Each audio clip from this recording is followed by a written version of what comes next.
Shalom Hope Church, welcome home. Selamat datang kembali di ibadah online Hope Church. Saya yakin dan percaya kita semua dalam keadaan baik dan penuh sukacita.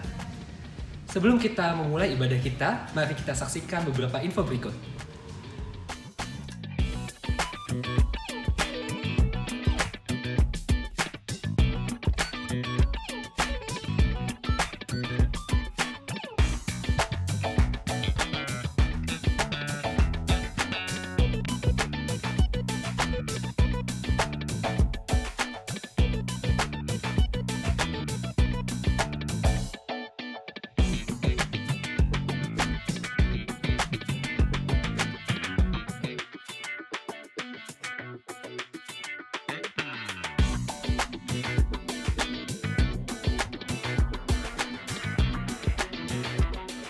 Sebelum kita memulai ibadah kita, brothers and sisters bisa memberikan e-giving melalui nomor rekening ataupun scan QR code yang terdapat pada layar Anda.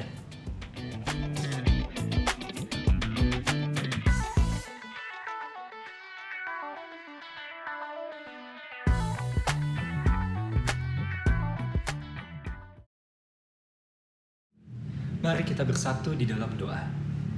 Bapa, kami sungguh bersyukur untuk berkat anugerah-Mu, kami boleh bersama kembali pada ibadah online hari ini.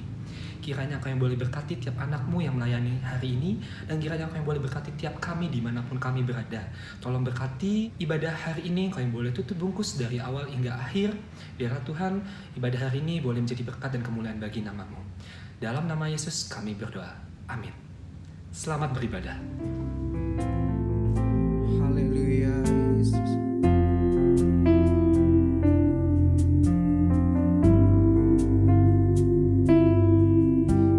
Sungguh besar setiamu, nyata di sepanjang hidupku. Darah-Mu telah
hidup kami Tuhan, kami selalu menyembah-Mu Bapa. Melalui apa yang kami lakukan Tuhan Yesus. Terima kasih ya Bapa.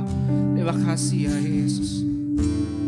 Dan kau sebentar kami akan mendengarkan firman-Mu Tuhan. Kau berkati hamba-Mu Pastor Nathan yang akan bawakan firman-Mu. Kau berkati lidah, bibir, hatinya Tuhan. Kau urapi ya Bapa. Agar setiap perkataan yang keluar dari mulut yang berasal daripada-Mu Tuhan menguatkan kami ya Bapa. Terima kasih Tuhan. Di dalam nama Tuhan Yesus kami siap untuk mendengarkan dan menerima firman-Mu. Haleluya. Amin. Shalom saudara, silakan duduk. Senang banget boleh ketemu saudara-saudara lagi, boleh lihat saudara lagi, senang banget. Semua baik, semua sehat, semua sukacita. Yang sukacita boleh senyum dulu. Yes, senyum yang terbaik itu dari mata ya, bukan dari bibir ya. Jadi saya mau ingetin saudara, walaupun kita pakai masker, tidak menghalangi kita untuk memberikan senyum, saling tersenyum. Oke, kita akan masuk topik kita, serial kita tentang ministry ya. Jadi saya encourage saudara yang pengen ngikutin dari awal atau pengen mulai lagi dari awal, silahkan. Hari ini saya mau bicara tentang sebuah topik yang saya percaya kita semua suka. My work or my job is my ministry. Jadi selama beberapa minggu kita ngomong pelayanan, panggilan pelayanan dan sebagainya, definisi pelayanan. My work, my job. Nah buat yang masih sekolah, my study is my ministry. Jadi my work, my job, my study is my ministry. Jadi sekali lagi saya katakan ministry is not talking about on the pulpit ya. Enggak cuma ngomong di atas panggung. Berkali-kali saya sudah ngomong, mungkin saudara juga udah bosen atau at least saudara bisa khotbahin ulang gitu ya. Jadi pelayanan itu bukan cuma yang di panggung, apapun yang kita lakukan buat Tuhan itu pelayanan. Sekali lagi saya ulangi, apapun yang kita lakukan buat Tuhan itu pelayanan. Itu definisi yang besar. Nah, hari ini saya mau bicara tentang my work, my job, my study is my ministry. Jadi kalau saya katakan mimbar saya ada di sini, mimbar saya ya. Saudara nangkap ya maksudnya, mimbar saya ada di sini. Setiap saudara punya mimbar. Setiap saudara punya mimbar. Mimbarnya di mana? Ya di pekerjaan masing-masing. Jadi pekerjaan saudara itu juga ministry saudara-saudara. Nah hari ini dalam waktu yang gak terlalu lama saya harap saya bisa transfer pengertian ini kepada saudara-saudara semua. Mengapa bekerja, ya kan? Nah jadi waktu saya siap khotbah ini beberapa bulan lalu, termasuk waktu ada skui, kita pernah bahas ya Fit ya, my work, my job is my ministry. Mengapa bekerja? Jadi lucu, saya nanya-nanya beberapa orang, kamu kerja kenapa sih gitu ya? Kamu kerja. Dan saya kan punya keahlian tingkat tinggi. Kadang-kadang saudara yang saya tanyain gak sadar kalau saya lagi tanyain gitu kan. Kenapa sih kerja gitu ya? Dan saya juga baca beberapa artikel, kenapa orang bekerja? Dan saya menemukan beberapa alasan mengapa orang bekerja. Mungkin beberapa dari saudara ada yang berasa, jawabannya kok aneh. Tapi ini fakta saya temukan. Kenapa sih orang bekerja? Alasan pertama yang saya temukan adalah mengisi waktu. Jadi saya tanya sama orang, waktu saya tanya, Pak, Bu, kenapa kerja? Mengisi waktu. Saya kaget. Oh, mengisi waktu? Iya. Jadi daripada saya nganggur di rumah, kalau nganggur jadi boros. Jadi daripada bengong gak karu-karuan, ya kerja aja. Jadi supaya hari-hari ini ada meaningnya, hari-hari ini ada artinya. Jadi orang-orang seperti itu waktu ditanya, kenapa kamu bekerja? Mengisi waktu. Dan ini benar, ada jawaban yang valid. Terus yang kedua, saya temukan, kenapa kamu bekerja? My job is my learning process.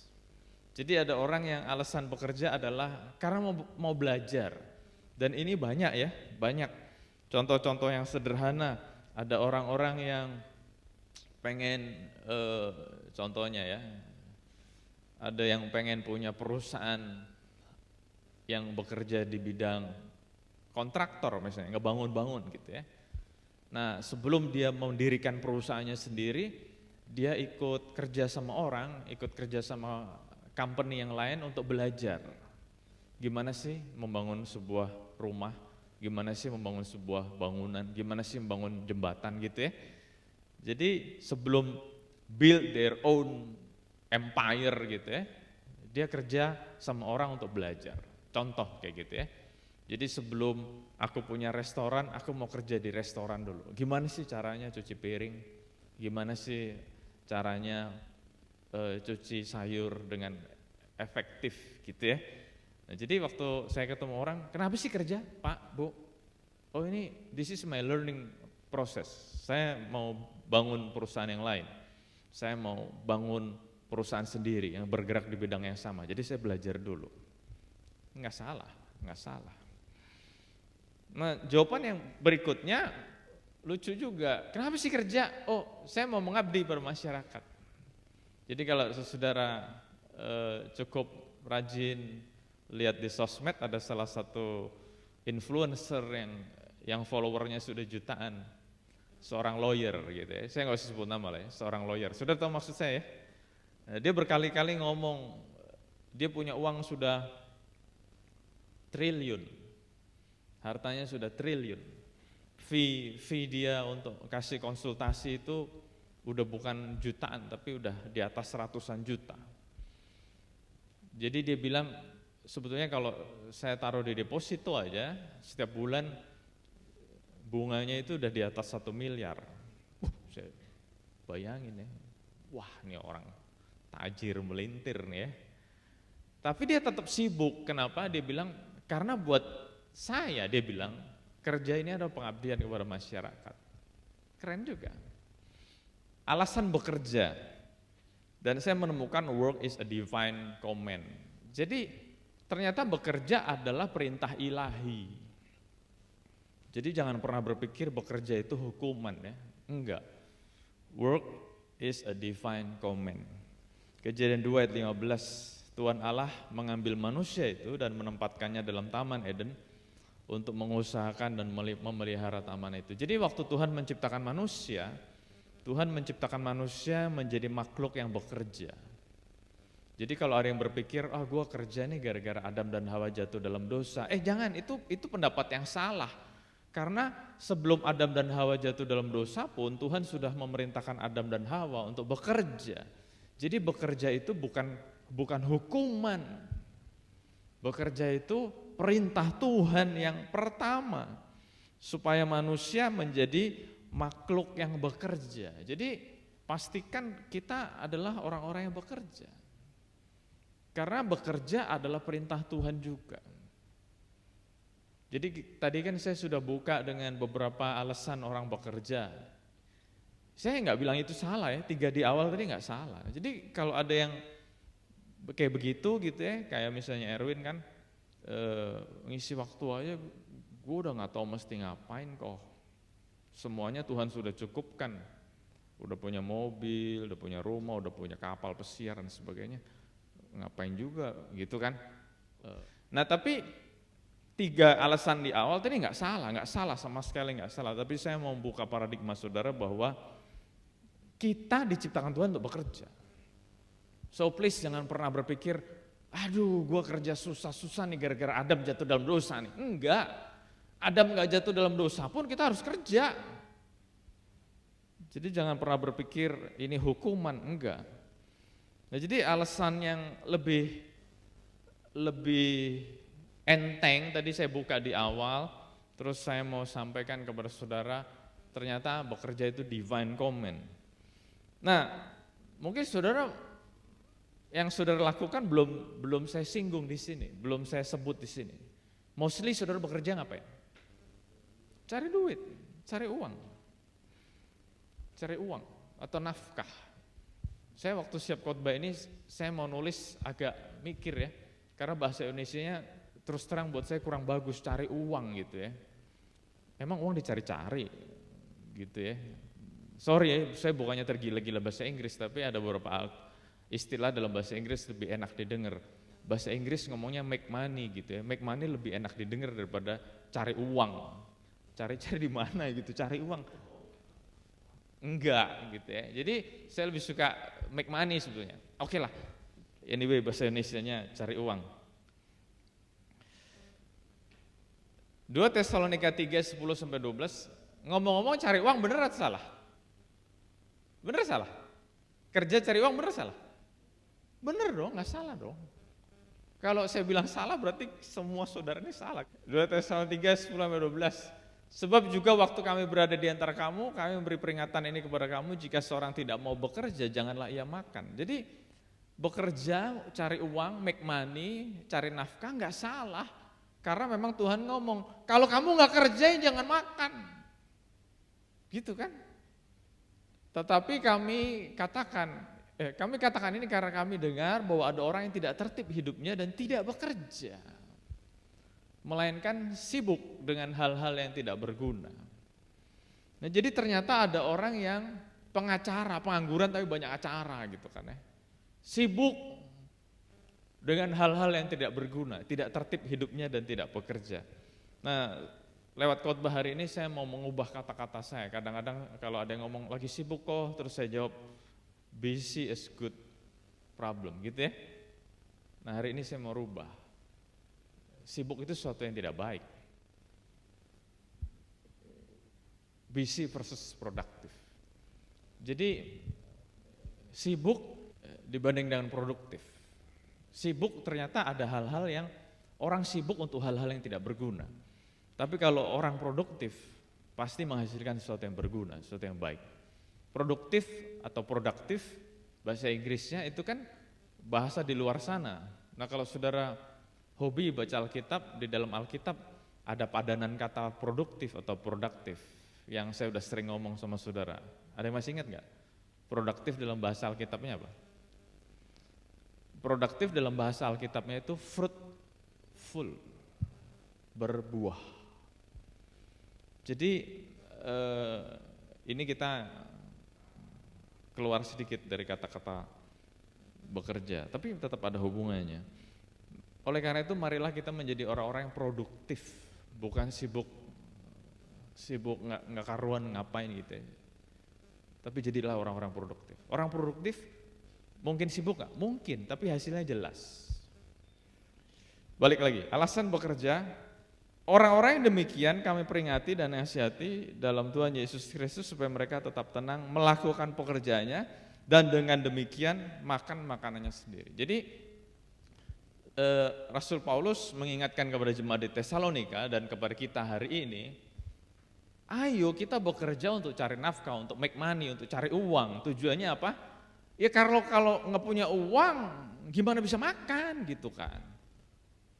Makan kan basic needs.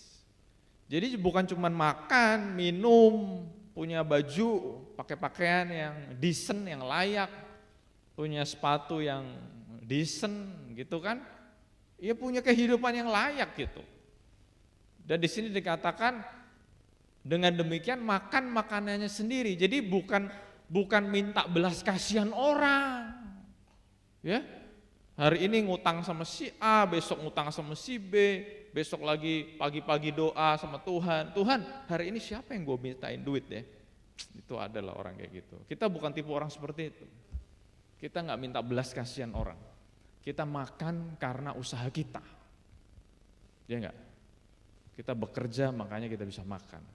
Kita bekerja kita bisa nongkrong, bisa hangout. Kita bekerja makanya kita bisa jalan-jalan, bisa holiday. Jadi kalau ngomong cari uang, buat apa sih cari uang gitu kan? Buat apa sih cari uang? Satu, untuk memenuhi kebutuhan pribadi, yang setuju kata yes. Yes dong. Jadi saya nggak ngomong, saya tidak khotbah yang awan-awang gitu ya. Nggak jelas. Kita cari uang untuk kebutuhan pribadi, iya dong. Kita punya kebutuhan, kita punya needs yang harus dipenuhi. Abraham Maslow kan bilang manusia itu punya kebutuhan, itu kan ada piramida ya saya nggak usah sebut sekarang lah. Ada basic needs yang harus dipenuhi, makan, minum dan sebagainya. Setelah itu rasa aman dan sebagainya. Jadi manusia punya basic needs yang harus dipenuhi. Jadi oleh karena itu manusia bekerja. Terus setelah itu memenuhi kebutuhan keluarga. Betul ya? Buat kita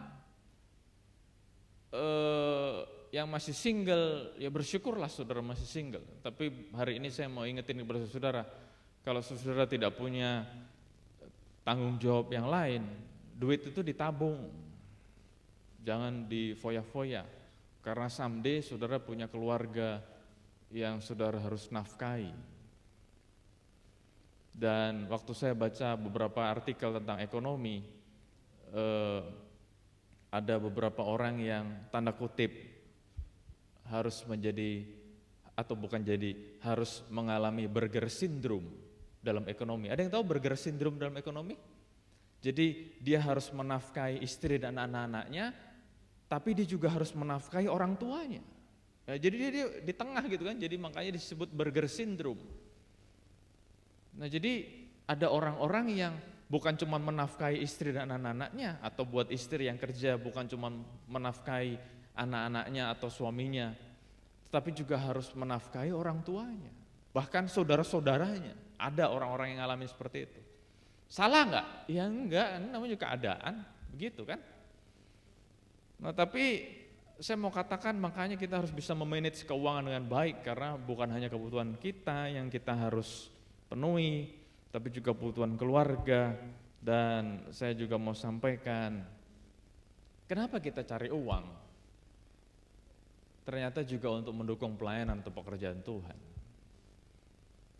Pelayanan atau pekerjaan Tuhan butuh uang. Yang setuju kata Yes? Emang nih Toto datang dari langit gitu ya, ada TV, Toto datang dari langit, tiba-tiba pas saya lagi berdiri di depan, saya melihat ke langit, ada TV, ada sayapnya. Terus ada note di TV-nya, Dear Pastor Nathan, TV dari surga datang. Gitu kah? Atau mixer gitu ya, Toto datang. Datang dari surga, ada sayapnya. Enggak. Ya, itu kan mixer belum lama COVID ya. Sudah diingat ya? Kita ganti mixer ya COVID gitu ya. Pas banget, mixer namain COVID aja. Biar kita ingat. Ya itu kan dibeli pakai duit gitu. Jadi kita cari uang tidak salah untuk memenuhi kebutuhan pribadi, untuk memenuhi kebutuhan keluarga, tapi hari ini firman Tuhan ngingetin kita juga, waktu kita dapat uang dari pekerjaan kita, dari usaha kita, dari apapun yang kita lakukan, Tuhan juga mau kita ingat yang namanya pekerjaan Tuhan, yang namanya pelayanan. Kisah para Rasul 18 ayat 1 sampai 4, salah satu rasul yang saya kagumi, Paulus. Kemudian Paulus meninggalkan Athena lalu pergi ke Korintus. Di Korintus ia berjumpa dengan seorang Yahudi bernama Aquila yang berasal dari Pontus. Ia baru datang dari Italia dengan Priscilla istrinya, karena Kaisar Claudius telah memerintahkan supaya semua orang Yahudi meninggalkan Roma. Paulus singgah di rumah mereka, dan karena mereka melakukan pekerjaan yang sama, ia tinggal bersama-sama dengan mereka. Mereka bekerja bersama-sama karena mereka sama-sama tukang kemah. Menarik, Rasul Paulus bekerja. Rasul Paulus kita tahu dia adalah seorang rasul, dia seorang pekabar Injil, dia seorang penulis kitab yang kitabnya majority ada di Perjanjian Baru, itu ditulis oleh Rasul Paulus. Tapi ada sebuah pribadi yang banyak orang nggak ngeh. Kenapa? Ternyata Paulus itu adalah tent maker, dia pengusaha kemah, dia bukan cuma pedagang loh. Banyak orang salah berpikir, oh Paulus tuh jual beli kemah, pedagang, dia beli di mana, jual di mana, dia beli di Mangga 2, terus jual di Cimone. Enggak, dia bukan pedagang, dia pembuat. Jadi saya kagum, ternyata Rasul Paulus adalah seorang yang sibuk dalam pelayanan, tapi dia juga bekerja untuk menghasilkan. Dan kita tahu dalam kitab-kitab, khususnya kitab Korintus, Dan juga kitab Filipi, dia berkata, aku menolak pemberian jemaat. Kenapa dia berkata aku menolak pemberian jemaat? Karena aku mau menjadi orang yang mandiri dalam menyampaikan firman Tuhan. Nah, saya dulu nggak ngerti maksudnya apa, tapi waktu saya sudah jadi gembala, saya jadi ngerti maksudnya mandiri dalam memberitakan firman Tuhan. Misalnya ada seorang bos mensupport hidup saya, nah dia koruptor. Nah, waktu saya mau khotbah tentang korupsi, mikir saya, ini koruptornya nyupport saya gitu kan. Nah, jadi saya nangkep, oh makanya Paulus ngomong, aku menolak pemberian jemaat supaya aku menjadi orang yang mandiri dalam menyampaikan firman. Misalnya ada orang apalah ya, mungkin kalau koruptor saudara anggap, itu biasa. Oke, saya ganti. Mungkin dia seorang drug dealer, uangnya banyak sekali. Dan dia support pelayanan. Terus kalau saya mau khotbah tentang drug abuse, mikir saya khotbahnya. Kenapa? Supporter saya, donatur saya, atau donatur dari gereja ini, ternyata drug dealer. Mikir kan? Makanya saya bersyukur Hope Church adalah gereja yang diberkati Tuhan. Benar-benar keuangannya dari Tuhan.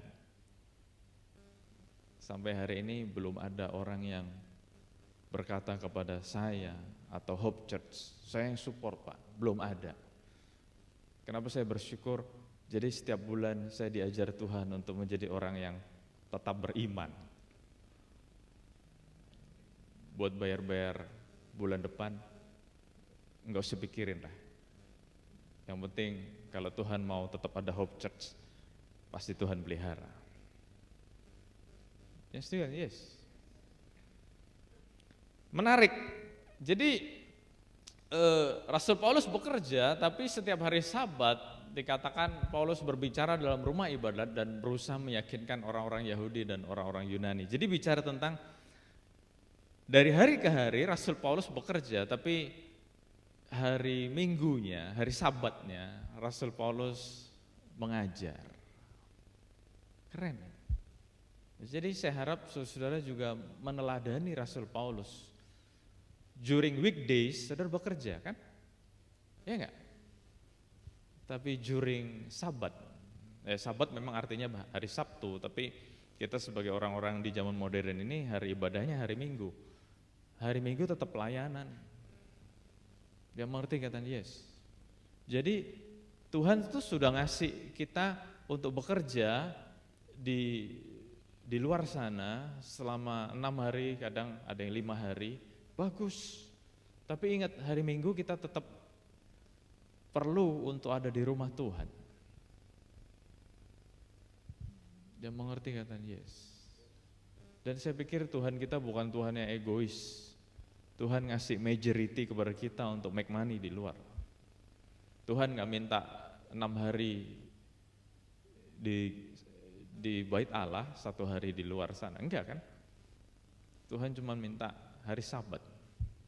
So please saudara-saudara ngerti loh. Kalau kita mengerti rahasia ini, ibaratnya hari Sabat itu adalah seperti mata air. Cuman kecil. Tapi jangan pernah nganggap yang kecil itu tidak berguna. Ada orang berpikir, cuman 1 hari nggak penting lah, nanti minggu depan juga ada lagi. Gua extra work gitu ya, overtime atau apa, whatever lah namanya. Tapi saya mau katakan, jangan pernah lupakan Tuhan. Tuhan kita bukan Tuhan yang egois kok. Minta waktu kita nggak banyak. Masa kita mau ambil juga, gitu kan? Lanjut, alasan bekerja yang berikutnya. Karena itu saudara, demi kemurahan Allah, aku menasihatkan kamu supaya kamu mempersembahkan tubuhmu sebagai persembahan yang hidup, yang kudus dan yang berkenan kepada Allah. Itu adalah ibadahmu yang sejati. Jadi alasan pekerjaan yang berikutnya yang saya mau sharing buat kita semua hari ini, ternyata pekerjaanku adalah ibadahku atau pelayananku. pekerjaanku adalah ladang misi. Berdasar ayat yang kita sudah baca tadi, Roma 12 ayat 1, mempersembahkan hidupku atau tubuhku sebagai persembahan yang hidup, kudus, dan yang berkenan. Jadi waktu kita bekerja di luar sana, kita ketemu banyak orang yang mungkin tidak seiman dengan kita, mungkin yang belum pernah tahu kekristenan itu apa, mungkin yang belum pernah tahu firman itu apa. Nah, jadi waktu bicara tentang Roma 12 ayat 1, saudara-saudara, kita semua harus bisa menerapkannya dalam hidup kita. Jadi sekali lagi saya katakan, bekerja bukan hanya make money, bekerja bukan hanya untuk cari pengalaman, bekerja bukan hanya untuk ngisi waktu, tapi saya mau kita punya paradigma yang diperluas. Waktu kita bekerja sebetulnya, tadi kan saya sudah ngomong, kalau ini mimbar saya, pekerjaan saudara itu mimbar saudara. Kalau saudara adalah jemaat yang Tuhan percayakan kepada saya, saudara-saudara juga punya jemaat loh. Jemaat saudara-saudara siapa? Iya, orang-orang yang saudara temui di tempat pekerjaan saudara. Dan waktu mereka berjumpa dengan saudara, pastikan bahwa mereka bisa melihat ada Kristus dalam hidup saudara. Makanya judulnya adalah My Job is My Ministry. Jadi waktu kita bergaul dengan karyawan kita, dengan rekan kerja kita, dengan bos kita, pastikan mereka juga adalah jemaat kita. Maksudnya mereka ngelihat, oh kamu beda ya, kenapa sih kamu beda? Oh pantes, kamu kenal Tuhan Yesus sih, kamu punya Tuhan Yesus sih, kurang lebih kata-katanya gitu. Jadi inilah dasar dari judul atau tema khotbah hari ini, My Job is My Ministry. Pekerjaanku adalah ibadahku, pekerjaanku adalah ladang misiku. Jadi nggak usah muluk-muluk, aku mau misi ke Afghanistan, Uzbekistan, Tajikistan atau apapun. Setiap orang yang kita temui setiap hari itu misi kita, itu mission field kita. Jadi nggak usah muluk-muluk mau misi ke Papua lah, misi kemana. Kalau orang yang kita temui aja muak ngeliat kita, nggak usah ngimpi mau misi kemana lah. Jadi pastikan orang yang kita temui setiap hari, orang yang ketemu kita setiap hari, mereka bilang, Pak, Bu, kok Bapak Ibu beda sih? Bedanya apa ya? Iya, orang biasanya udah marah-marah, tapi Bapak Ibu bisa tenang aja, bisa tetap calm gitu ya, bisa tetap cool. Kenapa? Kita mungkin nggak jawab, kita cuma senyum-senyum aja. Tapi dengan berjalannya waktu, mereka sendiri akan ngelihat, oh pantas Bapak Ibu beda. Kenapa? Bapak dan Ibu orang Kristen kan. Wah kalau begitu keren banget, dahsyat banget. Berarti kita sudah menjalankan misi kita ke dunia ini. Tapi jangan dibalik, orang ketemu kita muak. Kan saya pernah cerita, satu kali saya pernah ngobrol dengan seorang hamba Tuhan juga yang pelayanannya narkoba. Dia bilang dia geleng-geleng kepala. Kalau ada gerbek-gerbek narkoba itu, terus karena dia berusaha pengen tahu, dia melayani di Polsek atau Polres, dia kaget. Orang-orang yang terlibat narkoba itu 90% orang Kristen. Waduh, geleng-geleng kepala deh. Kok gini ngomong mau jadi berkat, gini kok bilang mau menjalankan misi Tuhan. Jadi sekali lagi saya mau mengubah paradigma kita semua, bukan mengubah lah ya, memperluas paradigma kita. Mission field itu nggak usah dipikir terlalu jauh ke Papua.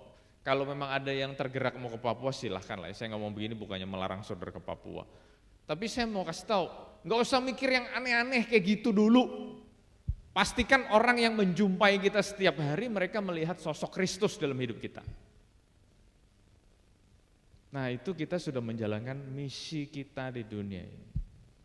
Tapi kamu akan menerima kuasa kalau Roh Kudus turun ke atas kamu dan kamu akan menjadi saksiku di Yerusalem, di seluruh Yudea dan Samaria sampai ke ujung bumi. Ayat ini kan selalu dikumandangkan pada hari Pentakosta. Tapi saking terlalu sering dikumandangkan di hari Pentakosta kita jadi lupa esensinya. Esensinya itu bukan bukan hanya menerima kuasanya, esensinya itu menjadi saksi. Kalau menerima kuasa buat petantang-petenteng doang, apa gunanya gitu loh. Woi, aku bisa ini loh, aku bisa ini loh, aku bisa ini loh. Itu kan semua bicara karunia. Tapi pertanyaan mendasarnya, kamu sudah jadi saksi belum? Nah, jadi saudara, mulai hari ini berubahlah. Melihat orang yang kita jumpai setiap hari itu, mereka bukan cuman orang yang kita suruh-suruh, bukan cuman orang yang kita eksploitasi. Saya ngomong anak buah ya. Kalau Tuhan izinkan kita punya anak buah, pandanglah dia sebagai mission field kita. Kok saya punya bos nyebelin banget, oh itu mission field. Dia adalah orang yang harus melihat ada Kristus dalam hidup kita. Ayat ini udah saya sering ngomong, dan ayat ini selalu jadi pengingat saya setiap hari, setiap pagi. Mereka tinggal bersama-sama dengan jemaat itu 1 tahun lamanya sambil mengajar banyak orang. Di Antiokhia lah murid-murid itu untuk pertama kalinya disebut Kristen. Sudah udah tahu ya, saya udah sering cerita ayat ini. Jadi murid-murid itu bukan memproklamirkan diri Kristen. Gue Kristen loh, shalom gue Kristen, shalom gue Kristen. Enggak. Tapi justru karena orang-orang Antiokhia melihat cara hidup mereka, orang Antiokhia menyebut mereka Kristen. Jadi murid-murid itu bukan menyebut diri Kristen, mereka disebut. Kenapa? Karena orang-orang Antiokhia melihat bahwa mereka ini kok kayak Kristus ya, makanya disebut Kristen. Nah, kalau orang ngelihat kita, ini kan selama setahun kan, orang bergaul sama kita selama setahun, jadi sebuah pertanyaan. Setelah selama setahun bergaul sama teman kerja kita, dengan rekan kerja kita, mereka ngomong nggak, oh kamu Kristen ya? Wah itu jadi sukacita buat kita. Berarti kita tanpa perlu ngomong apa-apa, mereka ngelihat kita Kristen, pengikut Kristus. Makanya ayo kita mengubah pola pikir kita. Ingat, persembahkan tubuh kita sebagai persembahan yang hidup. Jadi seluruh hidup kita ini adalah ibadah. Seluruh hidup kita ini pelayanan. Kan minggu lalu saya ngomong, jangan di atas panggung lebih malaikat daripada malaikat. Nanti udah turun dari panggung lebih setan daripada setan. Udah gitu nyala-nyalain setan. Setan aja geleng-geleng, lu lebih setan dari gua, lu nyala-nyalain gua lagi. Waduh. Kan minggu lalu saya ngomong, saya pernah dengar sebuah cerita, tim PPW gitu ya, wah kalau di panggung pelayanannya dahsyat gitu ya, wah dahsyat. Tapi setelah selesai tugas, yang khotbah naik mimbar, mereka nongkrong di warung, mereka ngomong jorok. Ngomong jorok apa? Ya ngomong jorok lah, jorok lu, jorok gitu, pokoknya ngomong jorok-jorok itulah. Itu kan orang yang datang di warung, orang yang itu masih pakai baju putih hitam, masih pakai dasi. During break time, karena ibadahnya banyak, during break time, mereka tidak jadi berkat. Tapi kalau di panggung aja hebat banget penampilannya. Buat saya orang-orang itu mempermalukan Tuhan, bukan memuliakan Tuhan. Jadi saya harap saudara nangkep ya, di Hope, di tempat ini, sesederhana apapun saudara melayani Tuhan, mungkin kuncinya cuma bisanya itu-itu aja, mungkin suaranya pas-pasan, tapi kalau saudara bisa menunjukkan hidup yang memuliakan Tuhan, itu saudara menjadi dupa yang harum buat Tuhan. Makanya saya tidak pernah required saudara, kan David saksinya, saya gak pernah ayo main kunci yang hebat-hebat, yang ngejelimet-jelimet. Nggak usah, kenapa? Karena saya pengen hidup kita ini loh yang berkenan sama Tuhan. Buat apa jagoan di mimbar, buat apa jagoan di panggung, tapi hidup kita bikin Tuhan sedih, bikin Tuhan sebel gitu loh. Buat apa kayak begitu? Iya enggak? Tapi bagus juga kalau pelayanannya excellent, hidupnya juga keren. Nah, itu lebih keren lagi.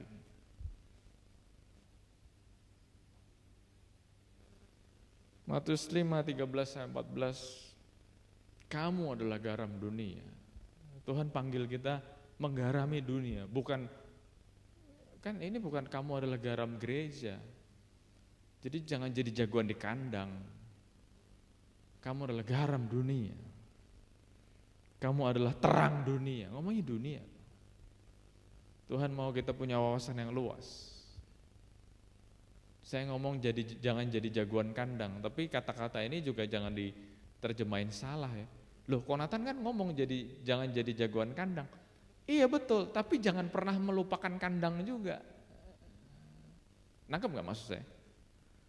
Walaupun saya ngomong jangan jadi jagoan kandang, tapi melupakan kandang. Kandang maksudnya rumah kita. Maksudnya tempat ini yang Tuhan sudah titipkan sama kita. Jangan lupain juga gitu ya. Kan Konatan bilang jangan jadi jagoan kandang, setuju. Tapi sejauh-jauh burung terbang kemana-mana, tetap dia ingat sarangnya di mana. Demikianlah hendaknya terangmu bercahaya di depan orang, supaya mereka melihat perbuatanmu yang baik dan memuliakan Bapamu yang di surga. Jadi waktu orang melihat perbuatan kita yang baik, waktu orang melihat perbuatan kita yang bukan cuma baik, yang keren, pekerjaan kita diselesaikan dengan baik, tugas-tugas diselesaikan dengan baik, kita menjadi orang yang berprestasi, pekerjaan kita berprestasi, yang masih belajar kita berprestasi dalam studi kita, ujung-ujungnya kan orang jadi pengen tahu siapa kita gitu loh. Kalau anak sekolah berprestasi kan orang tua murid yang lain pengen tahu anak siapa sih dia gitu ya. Kalau kita menjadi orang yang berprestasi dalam hidup ini, dunia akan lama-lama nanya, kok dia bisa berprestasi gitu, siapa sih dia? Lambat atau cepat mereka tahu kita adalah pengikut Kristus. Keren banget kan. Tapi kalau sebaliknya hidup kita rusak, lambat atau cepat orang juga pengen tahu siapa sih dia, kok hidupnya rusak banget. Oh dia orang Kristen, aduh bikin malu. Udah gitu gerejanya di Hope lagi, waduh bikin malu. Bikin malu banget gitu ya. Jadi pastikan kita punya hidup yang baik. Terjemahan lain dari ayat ini adalah excellent deeds, perbuatan-perbuatan yang excellent. Nah, jadi dalam melakukan hidup, waktu kita bisa menyuguhkan perbuatan yang excellent, sebetulnya kita sedang mengajak dunia untuk memuliakan Bapa kita yang di surga. Nah kalau kita doang yang memuliakan Bapa di surga, itu bisa dibikin lah. Tapi pertanyaannya adalah bagaimana mengajak orang memuliakan Bapa kita di surga. Powerful. Oke, saya mau tutup dengan biblical principle. Cepat aja karena waktunya sudah habis sebetulnya. Hai hamba-hamba, taatilah Tuanmu yang di dunia dalam segala hal. Jangan hanya di hadapan mereka saja untuk menyenangkan mereka, melainkan dengan tulus hati karena takut akan Tuhan. Apapun juga yang kamu perbuat, perbuatlah dengan segenap hatimu seperti untuk Tuhan dan bukan untuk manusia. Jadi dalam bagian ini saya rangkum, saya kasih kesimpulan atau saya bikin kesimpulan. Prinsip Alkitab dalam bekerja adalah nomor 1, taat kepada pemimpin. Nomor 2, bekerja dengan tulus hati. Nomor 3, takut akan Tuhan. Nomor 4, lakukan segalanya untuk Tuhan. Mungkin pemimpin kita gitu ya, pemimpin kita nyebelin, tapi pastikan kita melakukan segalanya untuk Tuhan. Mau segalanya. Nanti saya mau jelasin sebelum saya tutup. Kamu tahu bahwa dari Tuhanlah kamu akan menerima bagian yang ditentukan bagimu sebagai upah. Kristus adalah Tuhan dan kamu hambanya. Barang siapa berbuat kesalahan, ia akan menanggung kesalahannya itu karena Tuhan tidak memandang orang. Ingat, reward, upah datang dari Tuhan. Punishment, hukuman juga datang dari Tuhan. Dan Tuhan tidak pandang orang, Tuhan tidak pandang bulu. Saudara, percaya nggak bahwa hidup kita ini sepenuhnya dikendalikan oleh Tuhan? Hidup kita sepenuhnya kedaulatan Tuhan. Saudara percaya nggak? Nah kalau saudara percaya akan hal itu, saya gampang jelasinnya. Saya percaya bahwa hidup ini, ya saya kasih judul 2T. Task and test. Task itu tugas, tes itu ujian. Hidup ini task and test. Maksudnya apa? Kalau kita lulus di fase ini, reward atau promosi itu datang dari Tuhan. Jadi waktu melakukan sebuah kegiatan atau sebuah pekerjaan atau jenis pekerjaan, ingat, this is task and test. Ini tugas, tapi ini juga ujian. Waktu kita dianggap Tuhan, ingat, kan semuanya dikendalikan Tuhan. Kalau Tuhan melihat kita, wah bagus nih, David bagus nih. Dan ingat, task and test, bukan cuma tugas, tapi ada ujian demi ujian. Lewat satu ujian demi ujian yang lain, ingat, semuanya itu Tuhan loh, bukan bos kita loh. Dan waktu Tuhan ngelihat David lulus ujian ini, ingat, reward and promosi itu datang dari Tuhan. Contohnya kan David sering bersaksi, ya nggak Fit? Jadi waktu di pekerjaan yang dulu diperlakukan tidak adil, kenapa Tuhan izinkan itu terjadi? Because this is task and test. Nah jadi kalau saudara hari-hari ini mengalami bos yang nyebelin, pekerjaan yang waduh udah pengen muntah kok, ingat 2 kata itu, task and test. Kalaupun kita tidak lulus, tapi kita cari-cari kerjaan di tempat lain, kita akan diperhadapkan masalah kondisi yang sama. Kenapa? Karena Tuhan masih nganggap kita tidak lulus. Ingat, task and test. Tapi sebaliknya, walaupun kita belum cari kerjaan yang baru, tapi ingat, reward itu datang dari Tuhan loh. Kita belum cari kerjaan yang baru, tapi Tuhan menganggap kita sudah lulus. Belum perlu cari kerjaan yang lain. Tapi karena Tuhan sudah anggap kamu sudah cukup, ujiannya di situ cukup, task and testnya sudah cukup, Tuhan akan pindahkan ke tempat yang lain, ke level yang lain. Tapi kalau kita belum lulus, kita ngotot, aduh gue udah gak tahan, gue udah gak betah, terus cari pindah terus. Ingat ya, selama kita belum lulus satu ujian, remedial terus, betul gak Sir? Yes. Remedial terus, remedial terus. Pindah sekolah, pindah tempat kerjaan, pindah environment. Ingat, yang ngatur semuanya ini bukan bos kita. Yang ngatur semuanya ini Tuhan. Jadi walaupun kita pindah, kita pengen cari bos yang lebih baik. Kita pengen cari atasan yang lebih baik, kita pengen cari lingkungan yang lebih baik. Tapi kalau kita belum membenahi hidup kita, you will meet the same condition. Tapi kalau kita sudah lulus, ya promosi itu bisa datang dari mana aja, kapanpun. Tiba-tiba kita diangkat, unbelievable gitu kan, atau wis. Gitu ya. Yang setuju kata yes. Termasuk punishment, termasuk hukuman. Ya saya bersyukur salah satu keuntungan jadi pendeta tuh orang kan banyak ngomong, kalau ngomong sama saya terbuka, jujur sama pendeta, jangan bohong.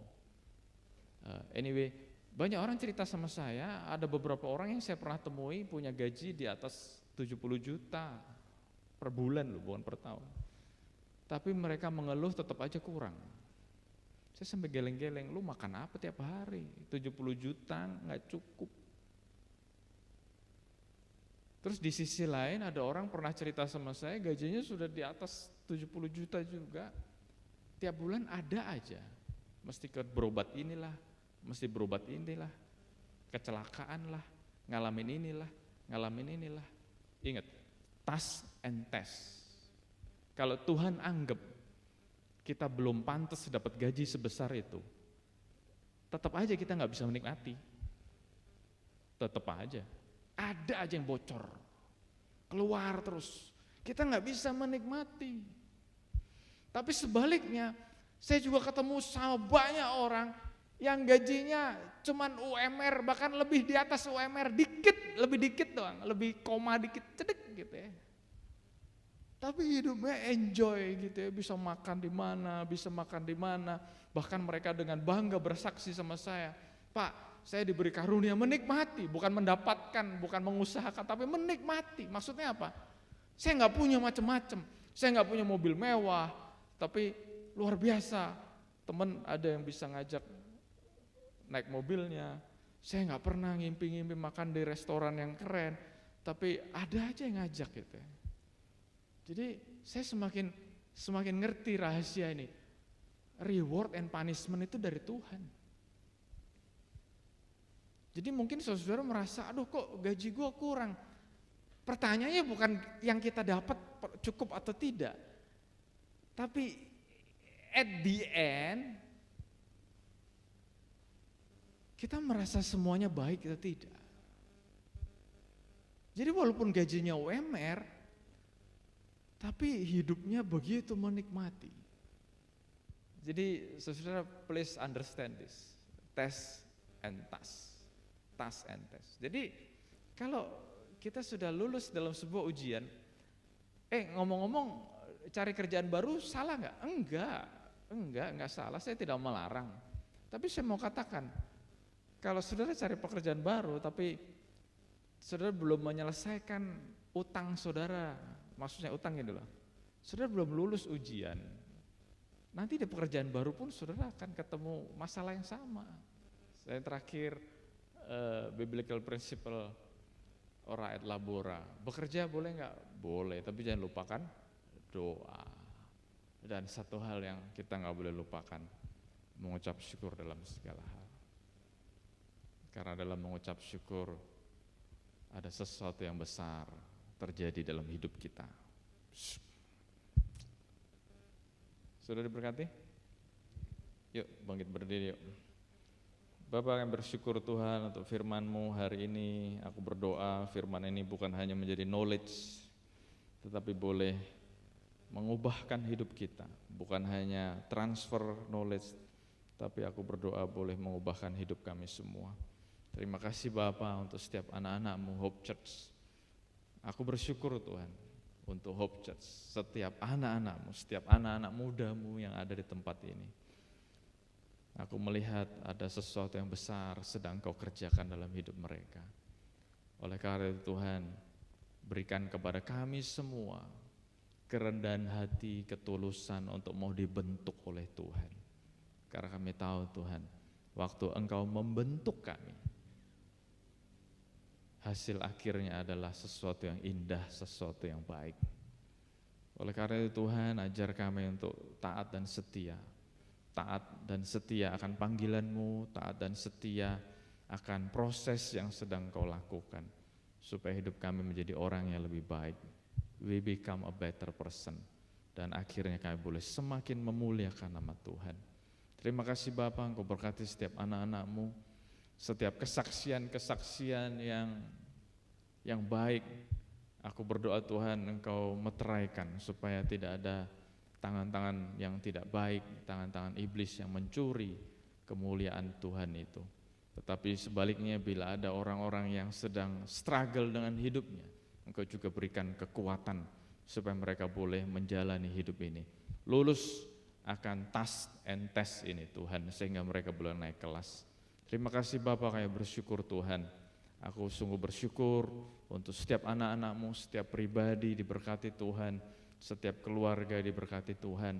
Hari ini kami boleh belajar sesuatu, paradigma kami diperluas. Terima kasih Bapak. Terima kasih Bapak untuk hari-hari ke depan, hidup kami serahkan ke dalam tangan-Mu. Biar Engkau yang terus bekerja dan hidup kami boleh semakin indah buat Tuhan. Terima kasih Bapak, yang bersyukur kami akan menyelesaikan ibadah kami pada hari ini. Biar pemeliharaan-Mu, berkat-berkat-Mu boleh terus tertanam dalam hidup kami. Dan hidup kami boleh semakin berguna buat Tuhan dan buat banyak orang.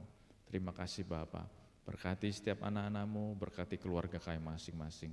Dan sesudah dikasih Tuhan, terimalah berkat yang berlimpah-limpah dari Allah Bapa kita, kasih sayang, anugerah dari Tuhan kita Yesus Kristus, dan persekutuan dengan Roh Kudus yang terus memimpin, menguatkan, meneguhkan kita, ada selalu bersama dengan kita mulai saat sekarang ini, bahkan sampai selama-lamanya.